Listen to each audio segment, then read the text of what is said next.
Fala pessoal, tudo bom? Tudo bem com vocês? Espero que sim. E desculpe a minha ausência aí, né?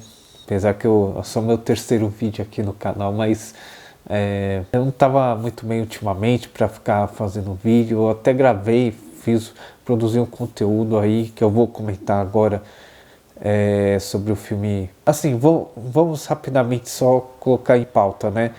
Vou falar sobre as 24 horas de Le Mans, né? Que eu tô gravando agora quinta-feira, dia 11. Se eu não soltar o vídeo hoje no YouTube, provavelmente eu vou soltar amanhã, 12 de junho, né? Sexta-feira. Queria ter feito esse vídeo na segunda, né? Domingo ou segunda, mas não consegui, tive contratempos, fiquei doente. Peraí, só arrumar aqui. Aí. Mas eu tive alguns contratempos, acabei ficando um pouco doente. Espero que melhore aí o áudio, tá? Acho melhor pegar aqui. E então eu não consegui fazer a gravação do vídeo, né? E só que eu queria fazer esse vídeo das 24 horas de Le Mans com vocês. E fui acompanhando os treinos livres. Hoje teve o Qualify. O Qualify foi ontem. Hoje teve as Hyperpoles, né? E aí eu vou comentar a respeito disso. Mas antes queria falar um pouco sobre o filme To Die For, né? Porque que teve mais ou menos um mês atrás. É só um breve, assim, uma coisa rápida, porque eu acabei assistindo o filme, eu montei todo o conteúdo e não consegui postar porque eu tive que começar a editar as partes. Não estava ficando ruim, mas ainda faltava algumas coisas, fui perdendo o time, né, do momento, então resolvi deixar pra lá, né, deixei quieto o assunto. Rapidamente sobre o filme, quem puder assistir o To Die For, dos irmãos Abdala, né, ainda quiser assistir, quer saber alguma opinião, eu recomendo, é um filme muito bom, tá bom? Ok? Deixa eu só ver essa iluminação, porque acho que agora vai melhorar aqui, é isso. Eu não vou fazer praticamente não vou fazer corte, só vou fazer um corte ali do começo, né, só rapidamente, desse vídeo só vou fazer um corte ali do começo do vídeo, porque eu tava me preparando e aí já iniciei o vídeo, né? Acho como qualquer youtuber. Mas tirando esse corte, não vou fazer mais nada. Então já vou postar o vídeo do jeito que vai estar, do jeito que vocês estão vendo. Sem nenhuma edição assim profunda. Mas é isso, o To Die For eu recomendo muito, é um filme muito bom. Tem ótimas cenas, tem cenas assim que eu achei fantásticas, bem criativas, né? O final, assim, por mais que a gente saiba o resultado da corrida, como eles finalizaram o filme, eu achei muito bom, né? E a trilha sonora também, outra coisa assim, sensacional. Eu acho que o filme documentário em si, se eu tivesse que dar uma nota, seria um 9, 9,5, um 10. Acho que um 10 assim fácil. Mas se eu fosse descontar ponto, alguma coisa assim, no máximo seria um ponto. Mas não sei de onde que eu tiraria esse ponto. Então assim, eu dou um 10 fácil nesse documentário, tá? Vale muito a pena para quem é fã do automobilismo, por diversas questões. Tem algumas músicas ali que, quando eu for agora assistir as 24 horas de Le Mans à noite, e eu já vendo alguns treinos livres à noite, eu já comecei a pensar na música, né? Do Billy Idol, né? Acho que encaixou perfeito. Mas é isso, eu recomendo muito.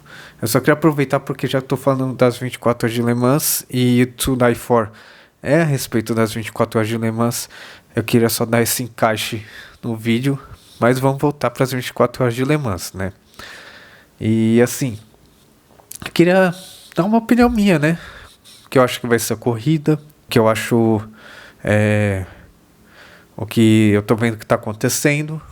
E vou falar mais dos hypercars, porque o GT3 não é muito do meu interesse. A única coisa que eu tô dando atenção é o carro do Barrichello, que está indo bem, né? Eu tô gostando do resultado. E o carro do Augusto Farfus, a BMW, que também está indo bem, né? Então tem boas possibilidades, bons resultados ali podem acontecer com os dois carros, né? Agora o carro do Daniel Serra, eu acho que ele tá correndo, Daniel Serra, que eu lembro. Desculpe, nas 24 horas de Le Mans a Ferrari sempre bota ele em algum carro, porque é uma pessoa de confiança para Ferrari. Agora o carro do Daniel Serra, não, o Daniel Serra tá correndo, eu acho que não, é um outro piloto, um brasileiro aí, que eu agora acho que Custódio Toledo. Só que eu não lembro de ter visto o carro dele pro Hyperpole, nada disso. Então, não vou comentar muito disso. Mas só um ponto que eu achei curioso. Durante a classificação, tinha 4 Corvettes. Os 4 Corvettes não conseguiram se classificar para Hyperpole. Então, eu achei isso bem curioso, né? Que eles não conseguiram os 4 Corvettes e avançarem na classificação. Então, a corrida dos Corvettes vão ser um pouco difíceis, né? Em termos de progresso, né? Durante as colocações. Mas também me chama a atenção que, assim como a Ferrari, a Toyota, né? Parece que são carros fortes. Parece que são carros que vão subir o pelotão e vai ter um bom ritmo de corrida, né? A Lexus parece que tá indo bem esse ano, tá melhor, apesar daquela quebra dupla em Imola, né? Eu acho que a Lexus vai bem esse ano. E os LMP2 não tem muito o que falar, né? Só achei curioso, né? Engraçado, mas eu achei curioso que a pole não ficou com a pole, né? Eles já foram avisados lá na hora que eles levaram a pole, mas vai ficar na largada a primeira posição com o outro carro que se classificou. Ixi, peraí, só um momentinho. Caiu a espuminha. Tá, voltando. Caiu a espuminha aqui. Mas é isso. O pole da LMP2 não conseguiu ficar com a pole. Assim, teve a pole, mas vai ter que largar mais atrás por algum erro deles. E aproveitando isso, né? Ai, caramba, a FIA. Depois ela não entende porque a gente. Não sei se foi decisão da FIA, se foi da CO. O que deu lá neles? Porque, assim, que vergonha o que aconteceu. Eu me pergunto o que tem na cabeça deles nessa hora. Porque eles simplesmente poderiam ter deixado, depois subiam um comunicado. Avisava fazia o aviso entre as equipes, né? Mas não foi isso que aconteceu. Não foi essa questão. Assim, a BMW e a Cadillac estavam disputando, né? Disputaram a primeira posição. Não, assim, foi intenso, né? Foi apenas 0,005, né? 5 milésimos a diferença da Cadillac para a BMW. Só que por algum erro de procedimento da Cadillac, ela não ficou com a pole position, né? Logo subiu o comunicado, colocou a BMW como pole, só que aí os caras da Cadillac iam ter que entregar as medalhas. Eu achei isso vergonhoso. O pessoal comentou uma coisa que eu tenho a concordar com o que eles disseram sobre a INSA, sobre a forma de proceder a essas situações do campeonato americano, né? Se o carro conseguiu a pole, conseguiu a vitória, como foi o caso também das 24 horas de Daytona, tira os pontos, mas não desclassifica, não tira o mérito do carro, né? Porque fica vergonhoso, fica feio. O carro, por exemplo, o Acura, que ganhou as 24 horas de Daytona, para quem não sabe, né? Acabou ganhando as 24 horas de Daytona, descobriu uma irregularidade e zerar os pontos deles. Não lembro se foi só da corrida ou se foi do campeonato, mas acho que só da corrida. E eu acho que deram mais alguma outra punição financeira, alguma coisa assim, mas não tiraram o mérito do carro ter vencido, entendeu? E se também acontece alguma coisa, uma questão de pole, né? E eles têm que botar o carro para largar lá atrás, eles não tiram o mérito da pole. Os caras vão estar lá como quem conquistou a pole, vão conversar lá com o repórter, tudo como os pole position e tal, mas não vão fazer o vexame que a ali a classificação final ficou, né? Então achei isso uma vergonha. Só que o que achei vergonha mesmo foi a Peugeot. A Peugeot, eu até, antes de só ver uma olhada no tempo, 12 minutos, tá. Desculpa. Eu até olhei um pouco o tempo ali, vou olhar os tempos de treino, antes de vir falar no vídeo, e acabei observando que em todos os treinos, a Peugeot sempre ficou entre os últimos. Por curiosidade, o primeiro treino livre e a classificação, as Peugeots e a Ferrari 83 ficaram na mesma posição. Só não lembro se o número dos carros da Peugeot foram os mesmos, nas mesmas posições que na classificação. Mas nos treinos livres foi a mesma sequência, né? Peugeot, Ferrari, Peugeot. Peugeot, Ferrari, Peugeot. Entendeu? E ali já começou pra mim ter uma pulga aqui, começar a coçar. O que tá acontecendo com a Peugeot, né?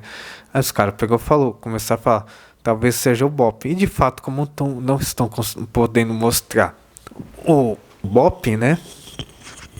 Os números do BOP.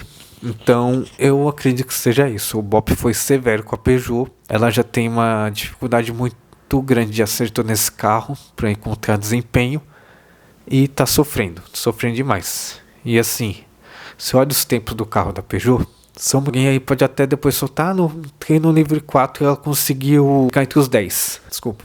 Ela conseguiu ficar entre os 10. Mas aí você pega e olha o tempo dela, exatamente a mesma média de tempo que ela tá fazendo desde do treino livre 1. Isso quer dizer que, pelo menos pra mim, os tempos dela na corrida vão ser muito ruins. Ela pode ter um ritmo que pode fazer ela subir, galgar posições, né? Mas em questão de aquele tempo forte, né? Aquele tempo que vai vir, pode assustar alguém, né? Ela não vai. Esse leão dessa vez é um leão amansado. Virou gatinho. Leão que virou gatinho. A Peugeot, pra mim, é a maior vergonha. A Ferrari 83, acho que por causa do BOP, porque tanto a Ferrari, a Peugeot, a Toyota, que são os hypercars, estão muito fracos. Parece que devido àquela reclamação da Porsche, eu acredito que o BOP praticamente favoreceu os GPTs, os LMDH, né? Que seriam os carros com base no modelo de competição de INSA, né? Os GTPs. E os hypercars mesmo não se foram favorecidos dessa vez. Em questão de classificação, de tempo puro, né? Porque eu acredito que eles estão pensando o seguinte: esses carros são mais fortes em questão de ritmo de corrida. Então, se a gente fizer o BOP a favor um pouco dos LMDH, talvez eles consigam equilibrar as contas durante a corrida. E eu acho que é isso que está acontecendo. A corrida acho que vai ser isso. Os LMDH vão correr bem esse ano, vão ser mais agressivos. A BMW parece que na WEC se encontrou finalmente, parece que ela está conseguindo ter resultado. E desculpa, achei que era alguma coisa aqui minha. E é isso. Acho que e a Toyota, junto com a Ferrari, a Toyota também não foi boa, se mostrou fraca em muitos momentos, só que assim como a Ferrari 83, em alguns treinos livres, mostrou mais desempenho. Então acredito que quando eles precisarem apertar durante a corrida, vão conseguir apertar. Vão fazer que nem o ano passado. Muita gente fala que a Toyota foi mal durante o campeonato, e de fato foi, mas poucos observaram o que eu observei. Quando dava cerca de 8 horas para cima de corrida, a Toyota, a Ferrari e a Porsche, que hoje em dia não corre mais lá na Hypercar, os carros que conseguem ficar mais na frente do que atrás do pelotão, né? Em corridas 6 horas, o desempenho de alguns deles eram muito mais fracos. 6 horas de São Paulo para mim foi o melhor exemplo disso. A Ferrari, a Toyota, a Porsche, Apesar que a Porsche eu vi ela, eu lembro de ter visto ela em alguns momentos brigando lá na frente, mas em corridas um pouco mais curtas de endurance, né, da WEC, eles eram um pouco mais fracos, né? E tirando a Ferrari no começo, que ganhou 4 corridas, até inclusive Le Mans. Depois da linha a Ferrari não ganhou mais. Mas dessa vez acho que vai ser diferente, né? E eu espero que a BMW não tenha esses azares de BMW que, não sei, acontece sempre ali perto naquele trecho final de zigue-zague ali pra entrar pra fechar a volta, né? É sempre ali que a BMW bate. Acho que nos 2, 3 anos que a BMW correu, ela sempre teve um carro batendo ali. Não sei o que acontece. Aí esse ano que aconteceu durante os treinos livres, a BMW foi lá, rodou, quase bateu ali de novo. Parece que ela tem uma tara com aquela região ali da pista. Mas brincadeiras à parte, eu acredito que se nada der muito errado com a BMW, dessa vez ela vai conseguir se mostrar forte. Ela tá se esforçando. Na INSA teve a corrida de lá no Laguna Seca que ela cometeu alguns erros, mas Detroit ia se mostrar mais forte, né? Então a BMW está se mostrando com vontade de conseguir uma vitória, né?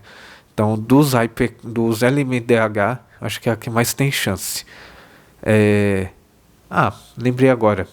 O Aston Martin. O Aston Martin eu acho que pode conseguir um bom resultado. Se mostrou muito mais forte essa temporada. Tá bem mais forte essa temporada, bem mais capaz de brigar com os outros carros. O que eu achei surpresa foi a Genesis, né? Genesis pra mim tá sendo uma boa surpresa, né?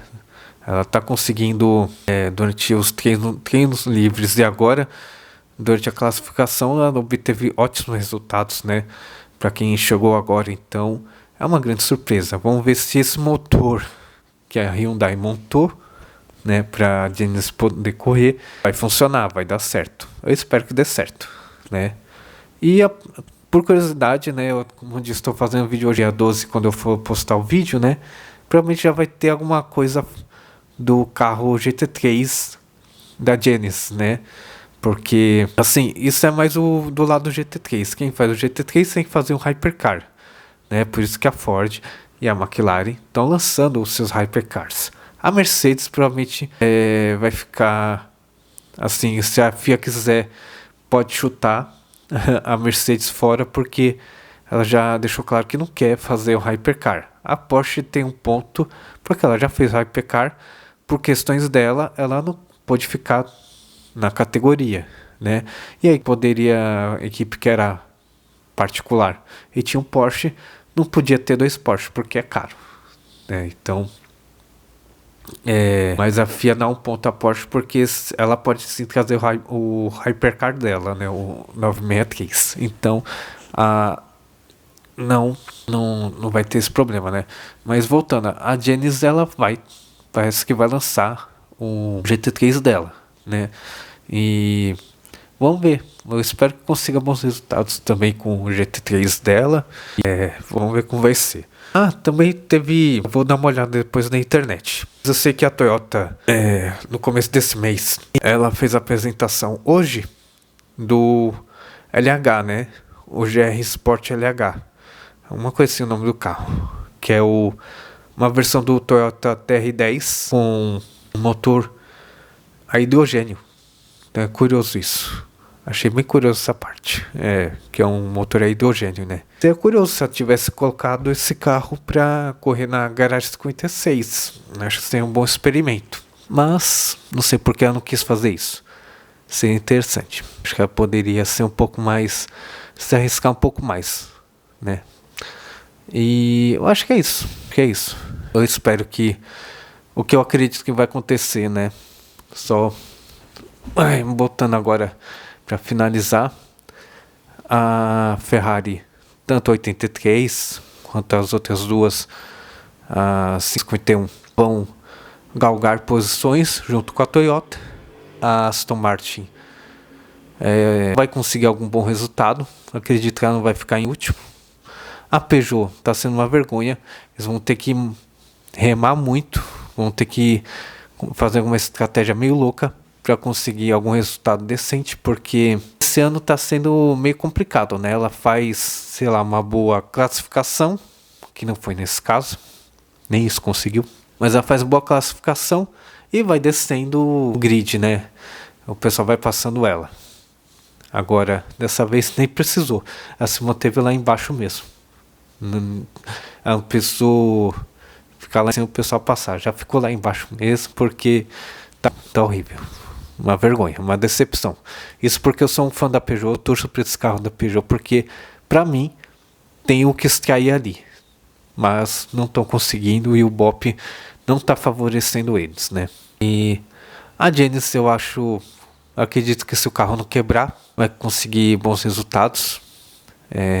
BMW, para mim, vai vir forte, junto com a Cadillac. Cadillac sempre vem forte, só que ela tem problema de desgaste. Ela tem um desgaste de pneu muito forte e acaba prejudicando ela na hora de... quando chega na metade da corrida para frente, nas 24 horas. E deixa eu ver qual outro.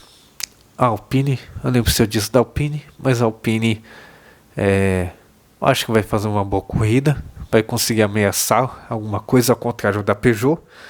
O único francês que está se mostrando capaz, né? Então vai ser isso. Deixa eu ver se eu não estou esquecendo de mais ninguém. Não vou lembrar agora. Até peço desculpa se podem comentar, mas é isso, pessoal. Eu tô vendo aqui, já tem, 25 minutos de vídeo. Eu vou encerrando aqui. Obrigado pela sua atenção. Se viu até aqui, dê um like, comente. Vamos conversar aqui um pouco a respeito, né?